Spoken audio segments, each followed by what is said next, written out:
중국의 자원 수출 통제로 공급망 불안이 확대되는 가운데 정부가 대체 수입 지원을 위해서 요소 할당 관세를 연장키로 했습니다. 더불어 국내 생산 시설을 구축하는 방안도 검토하기로 했습니다. 김기현 국민의힘 대표가 혁신회의 종합혁신안을 보고받는 자리에서 국민 눈높이에 맞지 않는 모든 기득권을 내려놔야 한다고 말했습니다.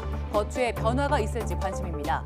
민주당에선 이낙연 전 대표가 탈당한 이상민 의원과 회동했는데 제3지대 외연 확장을 위한 행보란 해석이 나옵니다. 앞으로 신축 아파트는 층간소음 기준에 못 미치면 준공 승인을 받을 수 없고 입주 지연에 따른 비용과 보상금을 건설사가 부담해야 합니다. 정부가 내놓은 고강도 층간소음 대책에 따라 공사비가 상승할 것이란 전망입니다. 의대 정원 확대 방침에 반발하며 강경투쟁을 예고한 의사협회가 파업 찬반 투표에 들어갔습니다. 오는 17일에는 총별기대회를 열겠다는 계획인데 정부는 법에 따라 단호히 대응하겠다고 밝혔습니다. 그룹 방탄소년단의 RM과 B가 오늘 현역으로 육군에 입대했습니다. 내일은 지민과 정국이 입대하는데 이렇게 되면 7명 전원 병역 의무를 이행하게 됩니다. 이재명 대표 체제 민주당을 비판하면서 연일 신당 창당의 뜻을 내비치고 있는 이낙연 전 대표가 조금 전 무소속의 이상민 의원을 만났습니다. 이상민 의원 역시 이재명 사당화를 비판하며 앞서 지난 3일 민주당을 탈당했기 때문에 둘 사이에 어떤 논의가 이루어졌을지 주목됩니다. 회동을 마친 뒤에 이상민 의원이 취재진에게 입장을 밝혔는데요. 현장 연결해 보겠습니다.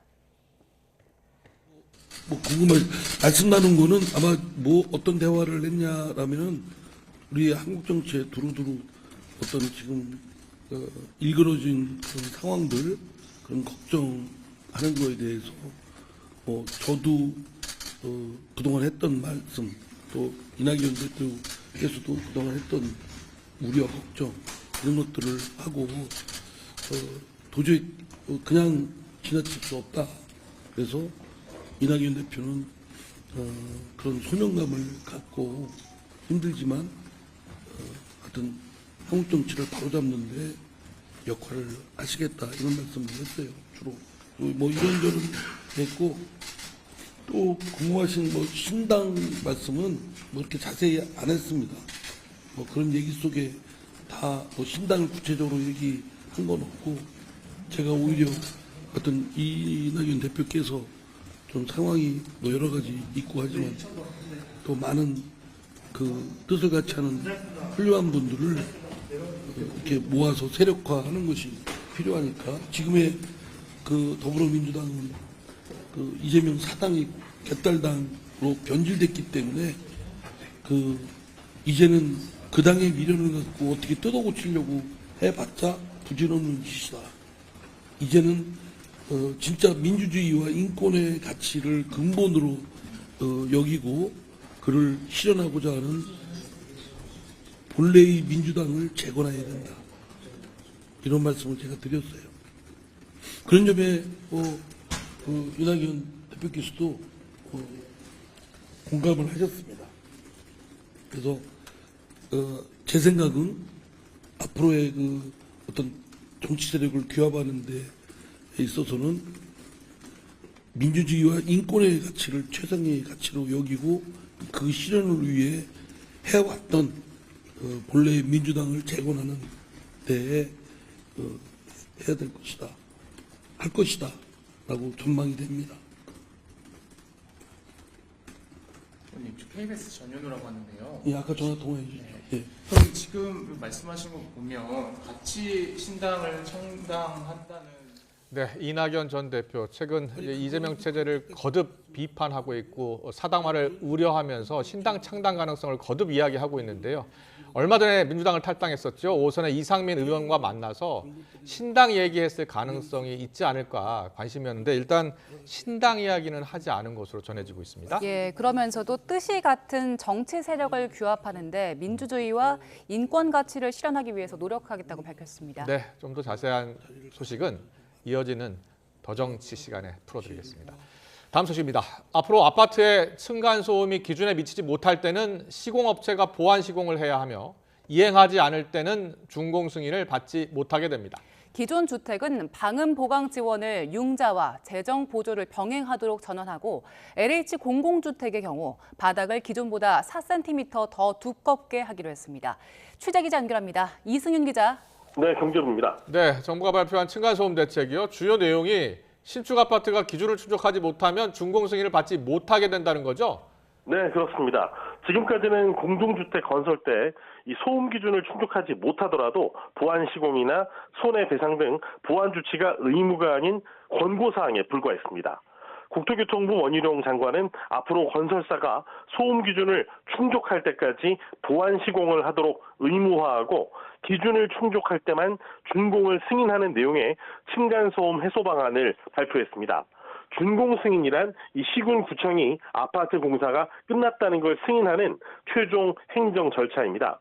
준공 승인이 나지 않으면 입주를 할 수 없고 이에 따르는 금융 비용은 건설사가 부담해야 합니다. 또 시공 중간 단계에도 층간소음을 측정해서 품질 관리를 강화하고 이 검사 대상 가구 수도 현재 2%에서 무작위로 5%로 확대해 신뢰도를 높이기로 했습니다. 다만 이 장기 입주 지연 등 입주자 피해가 예상되는 예외적인 경우에만 보안 시공을 손해배상으로 대체할 수 있도록 했습니다.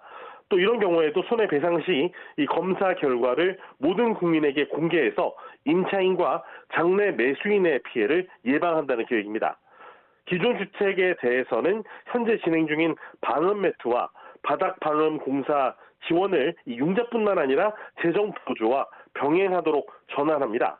LH 공공주택의 경우에는 이 층간소음 기준이 현행보다 4배 정도 강화된 1등급 수준이 적용됩니다. 일단 기존에 21cm였던 바닥 두께를 4cm 더 두텁게 하고 고성능 완충제를 사용하며 철저한 시공 관리로 층간소음을 37dB 이하로 낮춘다는 겁니다.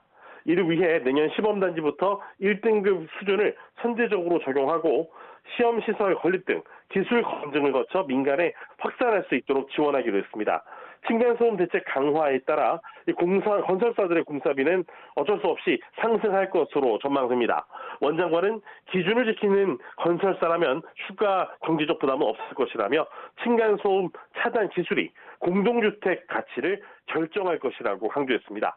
지금까지 경제부에서 YTN 이승윤입니다.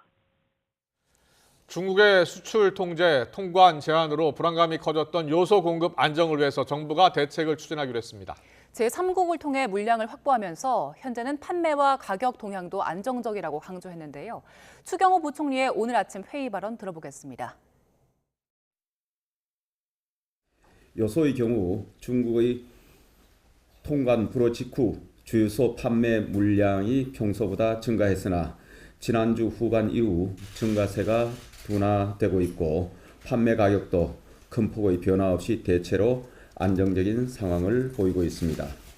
당초 금년 말 종료 예정인 요소에 대한 할당 관세를 내년까지 연장하는 동시에 내년 4월까지 국내에 반입되는 물량에 대한 해상 운송비 일부를 한시적으로 재정 지원하겠습니다. 아울러 조달청이 보유한 요소 비축 물량의 긴급 방출을 이달 중 시행하고 공공 비축 규모 확대와 중소기업 공동구매를 추진하며 요소의 국내 생산시설 구축 방안도 검토할 계획입니다. 의대 정원 확대를 저지하기 위해서 강경투쟁을 예고한 의사협회가 총파업 찬반 투표를 진행하고 있습니다. 정부가 엄정 대응 방침을 밝히면서 갈등이 고조되는 모습인데 의대 증원에 대한 여론을 고려해서 의사단체의 발목이 잡혀서는 안 된다는 목소리도 높습니다. 조용성 기자의 보도입니다. 의대 정원 증원을 놓고 정부와 마찰을 빚고 있는 의사협회가 강력한 투쟁을 이어나가겠다며 전 회원을 대상으로 총파업 찬반 투표를 시작했습니다. 이번 주 내내 문자 전자투표를 통해 진행되는데 투표 결과 발표 여부와 시기는 아직 정해지지 않았습니다. 사실 의사들이 공권력에 맞서 자신들의 목소리를 낼 수 있는 방법은 그리 많지 않습니다. 의사들이 본연의 자리에서 국민과 국가를 위해 자신들의 역할을 다할 수 있도록 오는 일요일 대규모 걸기대회를 예고하는 등 투쟁 수위를 높이는 가운데 파업 찬성 비율이 높게 나와도 집단 행동에 나설지는 더 지켜봐야 합니다. 일단 투표는 정부와의 협상력을 높이기 위해 진행하더라도 의대 증원이 필요하다는 여론에 맞서 실행에 옮기기 쉽지 않아 보입니다. 진료 거부를 뜻하는 총파업이 환자를 볼모로 한 직역 이기주의라는 시선에서 자유로울 수 없기 때문입니다. 집단 행동에 대해서는 이거는 명백히 불법 행위이기 때문에 어떠한 이유로도 용납할 수 없는 거고, 더군다나 이제 그게 국민 생명을 볼모로 한 일이라는 점에서는 정부는 강경 대응 방침을 보이며 의사협회를 압박하고 있습니다. 앞서 조규홍 보건복지부 장관은 의사들의 집단 행동으로 국민 생명과 건강에 위협이 되면 법에 따라 단호히 대응하겠다고 밝혔습니다. 의료법에 따르면 의료인이 정당한 사유 없이 진료를 중단하거나 집단으로 휴업하면 업무 개시 명령이 내려질 수 있습니다. 지난 2000년 의약분업 사태 때나 2020년 의대 증원 추진 때도 업무 개시 명령을 발동했습니다. 정부는 보건의료 위기 관심 단계를 발령하고 파업이나 휴진에 대비한 진료 대책을 점검하고 있습니다.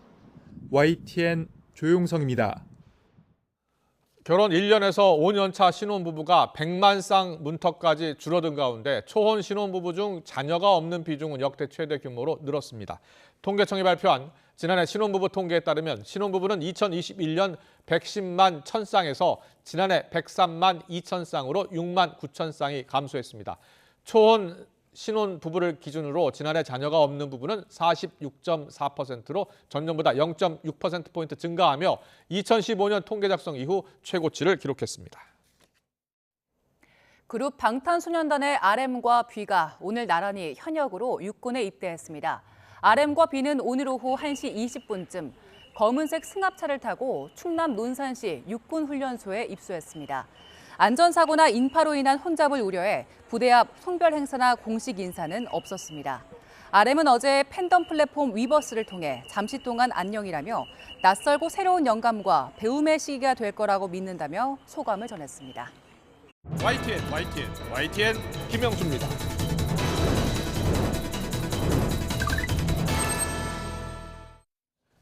내년 총선에서 현 정부를 지원하기 위해서 여당 후보가 많이 당선돼야 한다는 응답이 35%, 현 정부를 견제하기 위해서 야당 후보가 많이 당선돼야 한다는 응답은 51%로 나타났습니다. 11월 조사 때보다 정부 지원론은 5%포인트 떨어진 반면 정부 견제론은 5%포인트 올랐습니다.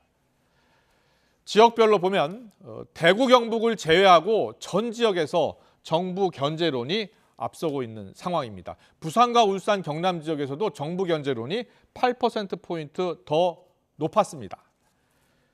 장내 정치 지도자 선호도에서는 민주당 이재명 대표가 한 달 전보다 2%포인트 떨어진 19%를 기록한 반면 한동훈 법무부 장관은 3%포인트가 올라 16%를 나타냈습니다. 두 사람의 격차가 처음으로 오차 범위 내로 좁혀졌습니다. 여당에서는 사실상 빈손으로 끝난 인요한 혁신위원회 조기 예산 후폭풍이 김기현 대표 책임론으로 번지고 있는데요. 하태경 의원, 박정화 의원 당내 목소리 듣고 여론 톡톡 시작하겠습니다. 제가 이제 김기현 대표 앞에서 무릎 꿇고 빌고 싶은 심정인데요. 김 대표에 대한 국민적 검증이 이미 끝났습니다. 근데 그동안 김 대표가 보여준 모습이 혁신을 거부하는 정도가 아니라 심지어 방해까지 하면서 사실상 민주당의 엑스맨이 됐어요. 민주당 지지자들이 김 대표가 계속 대표하면 땡큐, 만수무강을 기원한다, 이런 지금 조롱을 하고 있는 단계거든요. 그래서 저는 김기현 대표가 더 이상 버티면은 취해진다고 생각합니다. 저는 영어가 짧으니까 그냥 팝송 가사 하나 돼. Save the best for last.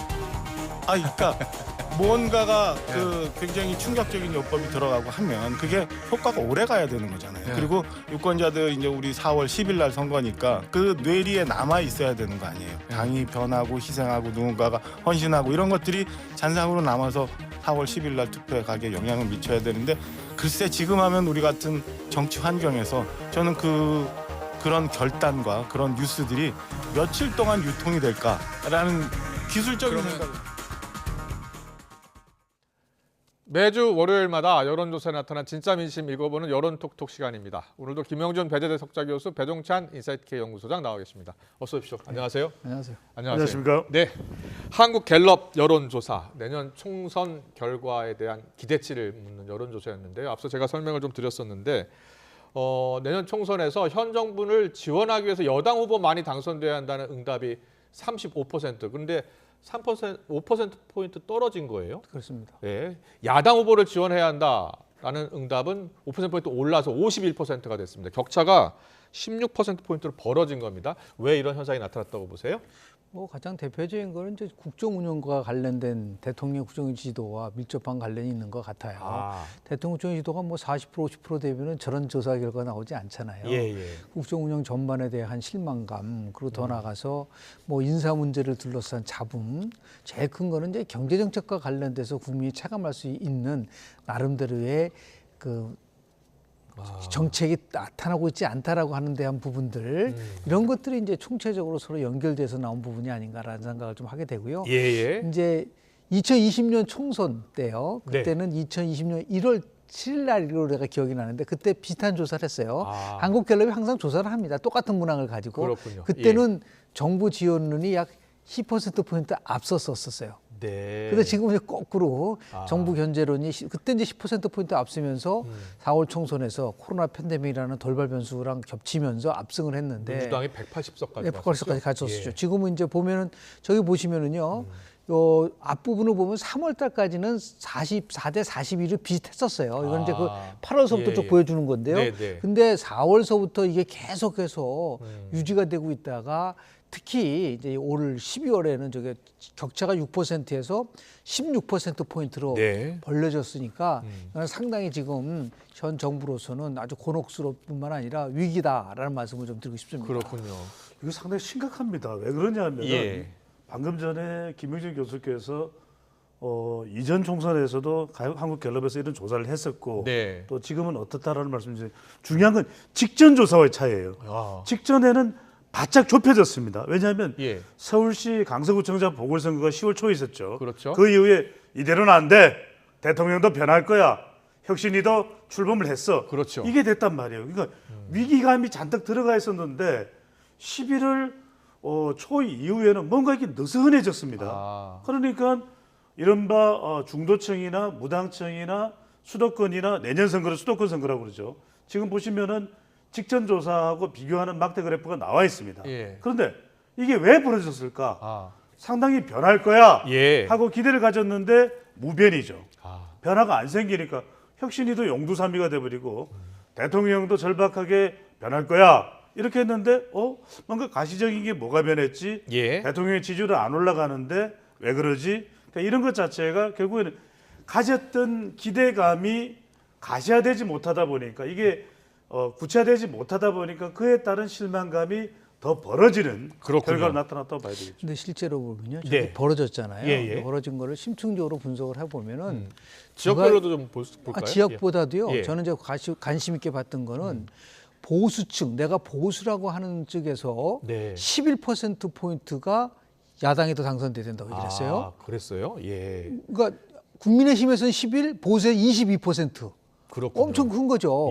그 보수와 국민의힘 지지층에서 저렇게 많은 숫자가 야당 후보가 당선돼야 한다는 거는 지금 현재 과거 대통령을 지지했을 때 비판적 지지자들 보수층, 보수층에서 비판적 내가 그렇게 꼭 썩 뭐 지지하지는 않지만 이재명 후보가 당선되는 거는 내가 안 되지 하면서 지지했었던 비판적 지지자 보수층들이 지금 움직이고 있다고 볼 수밖에 없는 거예요. 그러니까 결국 뭐냐면 집토끼 강화를 많이 하고 있지만 실제로 보면은 뭔가 부족하다는 느낌을 주고 있기 때문에 그런 부분들, 저건 예를 들어서 뭐 모든 지역에 보면은 부산, 경남 같은 경우도 실제로 보면은 지금 조금 후에 말씀을 드리겠지만 대통령 국정운영 지지도도 이전보다는 많이 떨어졌어요. 근데 이런 것들이 이제 뭐 반영된 거라고 보는데 일단은 제일 중요한 거는 왜 그러면 비판적 지지를 했었던 보수층들이 결국은 이동됐을까? 그런 부분들에 대한 나름대로의 분석이 좀 필요하다고 좀 봅니다. 그렇군요. 계속해서 그럼 대통령 지지율도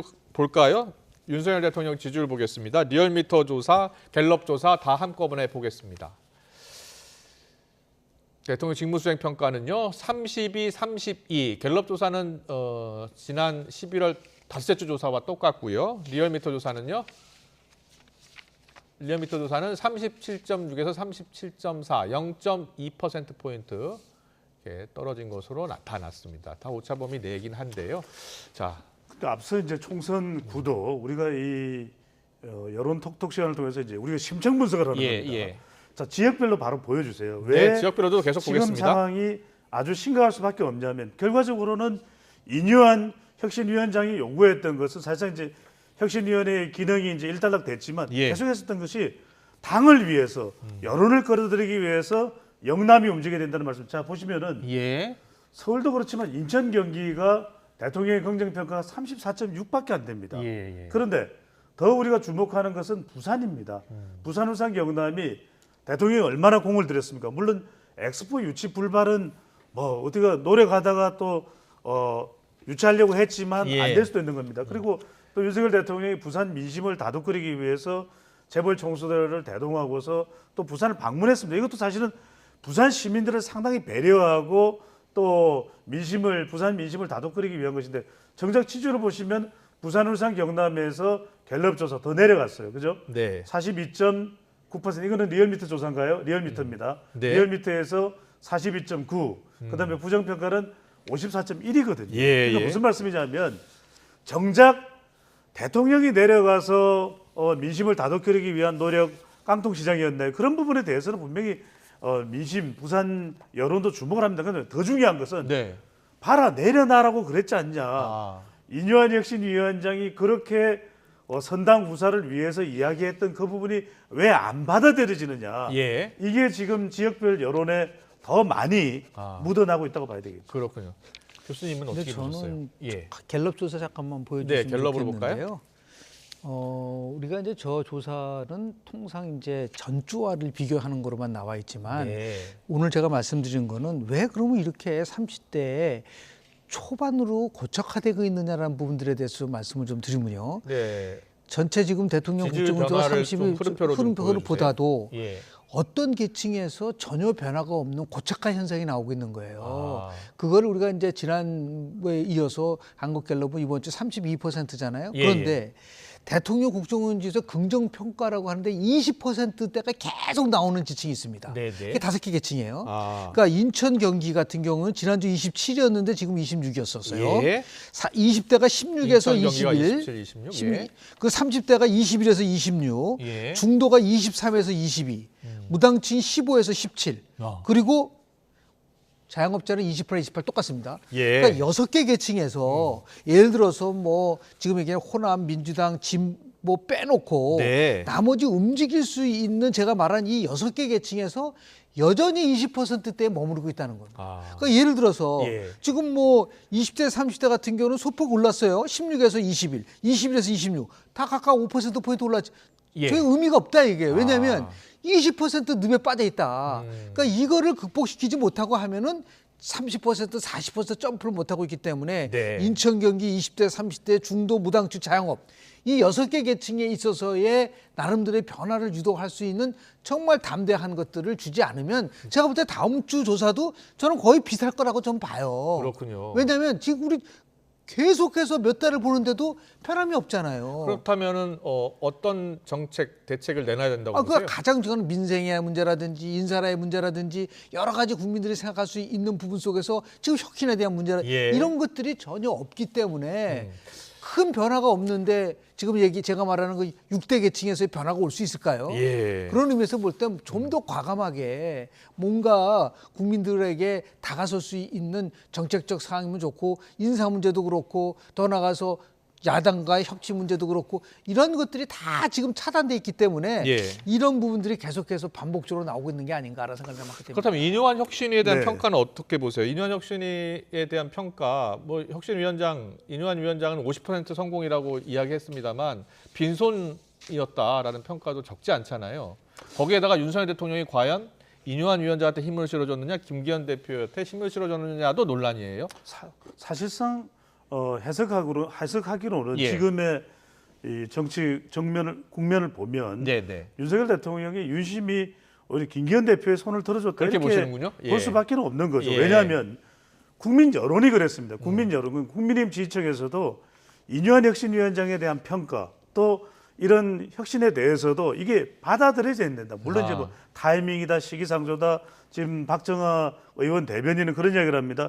이게 지금 그런 이야기를 한다고 해서 뭐 며칠 가겠느냐. 그게 총선이라는 시간은 꽤 남아 있는데 그게 기술적으로 어차피 별 효과나 영향이 없을 거라고 이야기하지만 정말 모르는 건요. 정말 알아야 되는 건요. 이겁니다. 국민들은 그 진정성 있는 내려놓기에 대해서는 반응을 합니다. 켜켜이 쌓여가는 것이죠. 자, 그런데 오늘 국민의힘 김기현 대표가요. 당 혁신회에 오늘 마지막 보고를 했잖아요.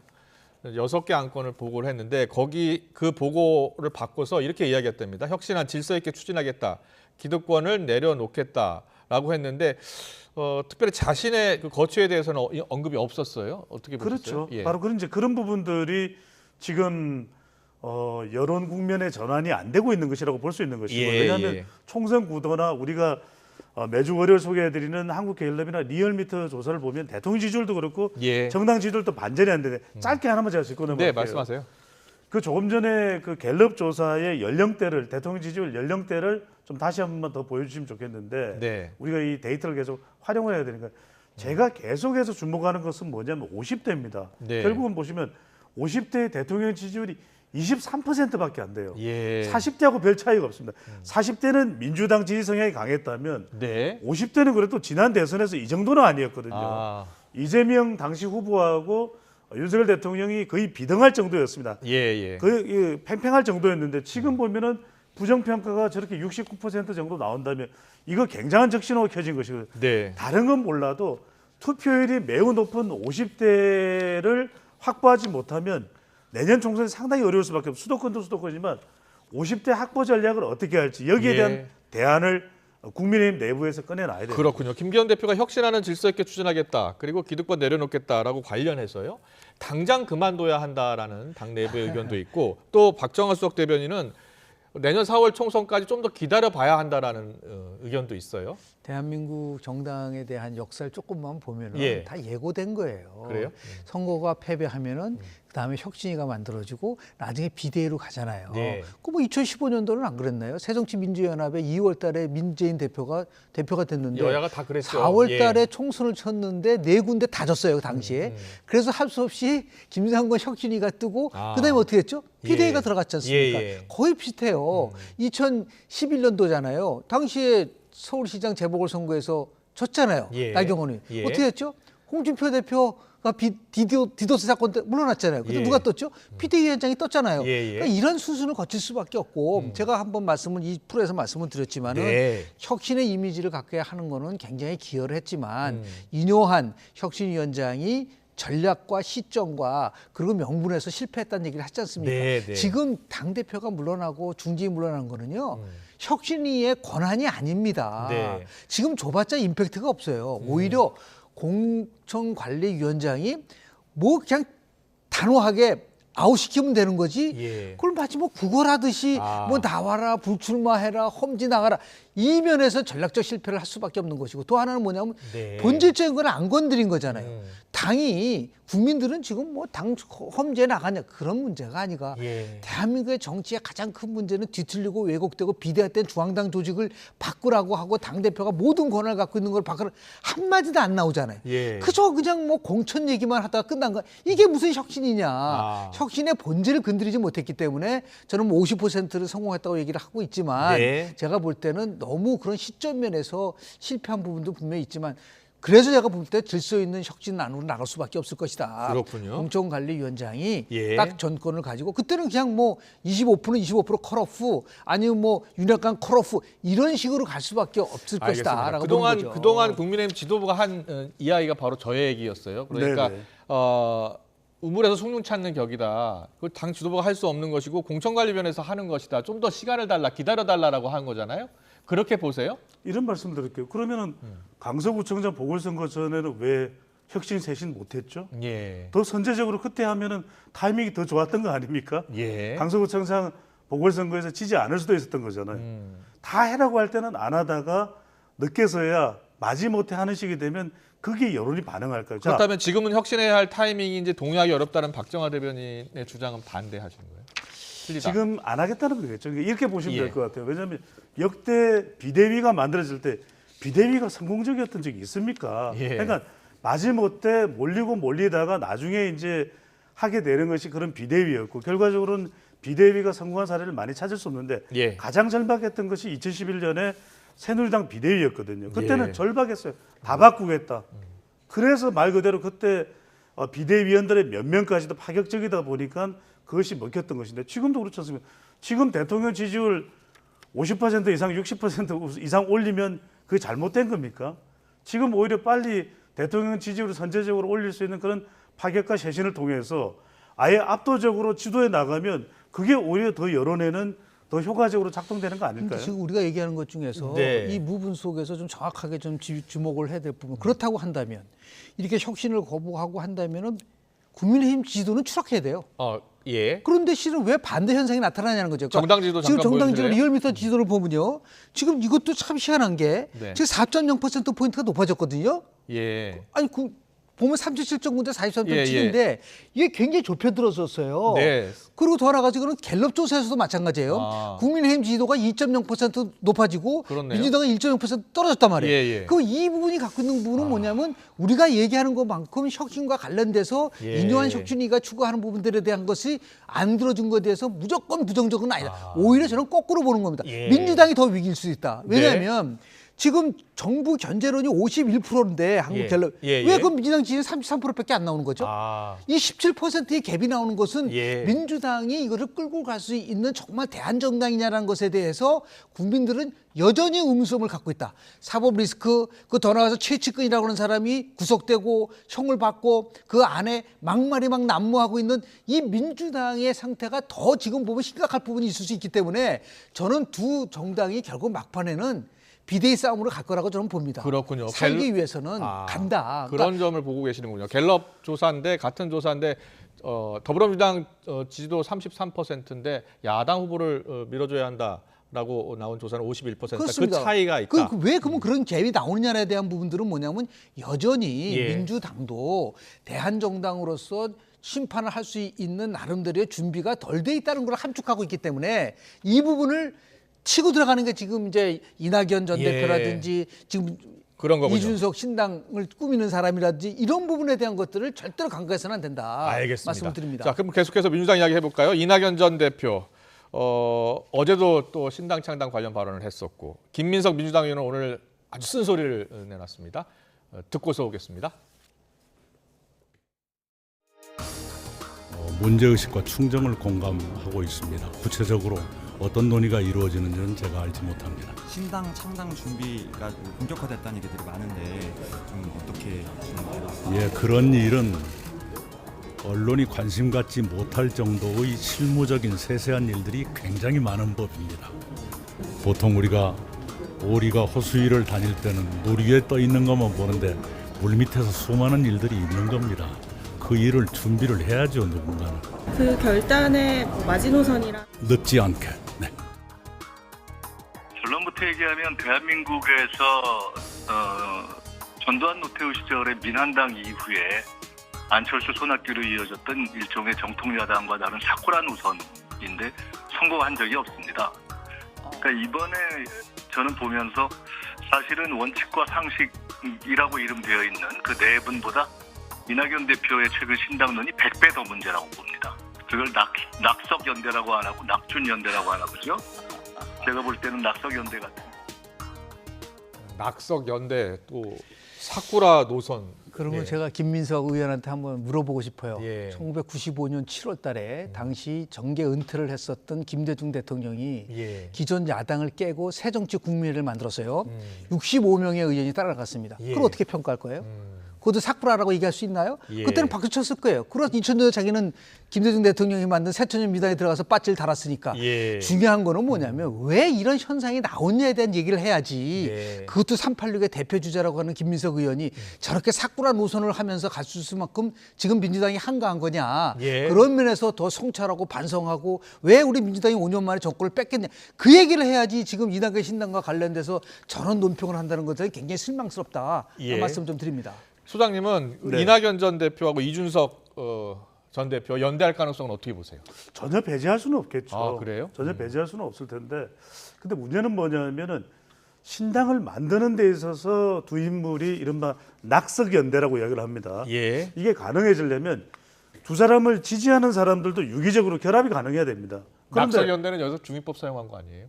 아니 그건 아니, 예. 저는 아닙니다. 예. 네, 아, 낙석을 알겠습니다. 주의해야 되나요? 네.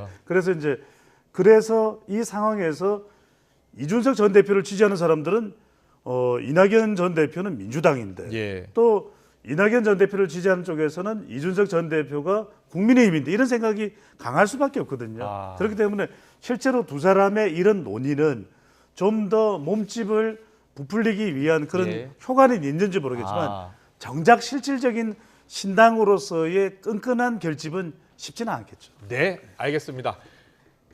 오늘 여론톡톡은 여기까지 듣겠습니다. 지금까지 배종찬 인사이트K 연구소장, 김영준 배재대 석좌교수와 함께했습니다. 잘 들었습니다. 네, 고맙습니다. 고맙습니다.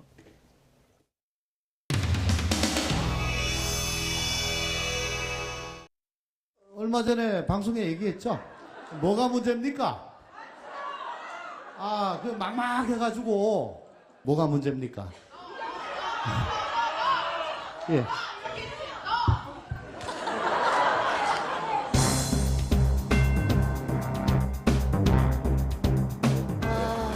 안 도망갈게.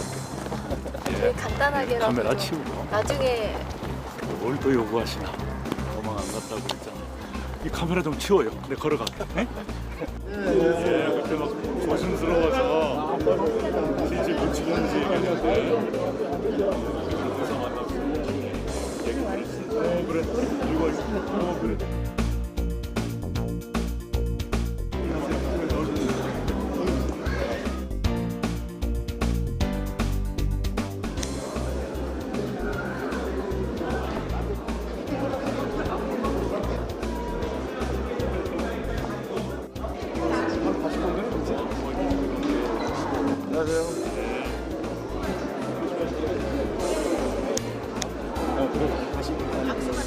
혹시 신당 창당 준비가 본격화됐다는 얘기들이 많은데 좀 물밑에서 수많은 일들이 있는 겁니다.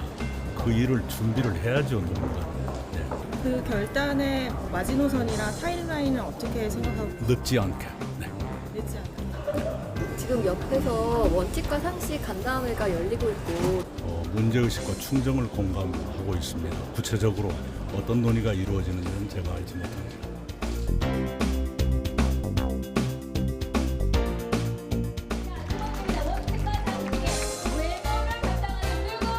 소방서 추산 5만 명, 경찰서 추산 10만 명 이상의 그룹 인파. 여러분 돌아보지 마세요. 그러면은 이 질문은 어떻게 할까요? 신당 계획이 있으신지를 지금 너무 많이 물어보셔서 어떤 분께 질문 드릴까요? 신당 계획이 있으신지. 또 나야? 이제 기자님들의 아주 손놀림이 빨라졌습니다. 네, 신당 계획은 아직 없습니다. 죄송한데, 근데 국민의민주당으로 바꾸는 거 이게 이렇게 새로워지면 이 신당이 되는 건데 이게 될 것 같아 안 될 것 같아? 확실해요? 안 됩니까? 우리 그래도 알았어.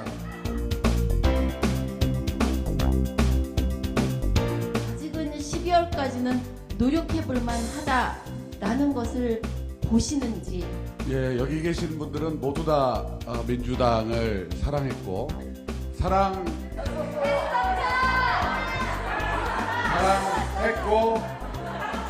사랑합니까?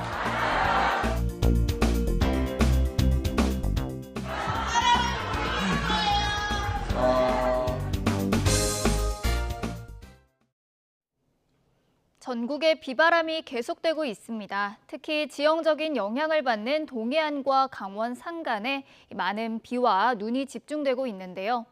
내일까지 영동 많은 곳에 150mm 이상, 경북 동해안과 제주 산간에도 120mm가 넘는 큰 비가 내리겠고요. 기온이 낮은 강원 북부 산간에는 최고 50cm의 폭설도 쏟아지겠습니다. 비는 내일 오전부터는 차차 그치겠지만 영동과 남해안은 내일 오후까지, 또 제주도는 저녁까지도 이어지는 곳이 있겠습니다. 내일 아침 기온은 오늘보다 2도에서 5도가량이 낮겠는데요. 서울이 5도, 대전이 6도, 대구는 8도에서 출발하겠고요. 이 낮 기온도 오늘보다 1도에서 4도 정도 낮겠지만 큰 추위는 없겠습니다. 서울이 10도, 대전이 11도, 광주와 대구가 12도, 부산도 12도 선을 보이겠습니다. 목요일과 금요일에는 전국에 또 한 차례 비가 내리겠고요. 비가 그친 뒤에는 기온이 큰 폭으로 떨어질 전망입니다. 지금까지 날씨 정보였습니다. 이슈를 더 쉽게 전해드리는 더 뉴스, 내일은 더 준비하겠습니다. 잠시 뒤에는 뉴스큐가 방송됩니다. 시청해주신 여러분 고맙습니다.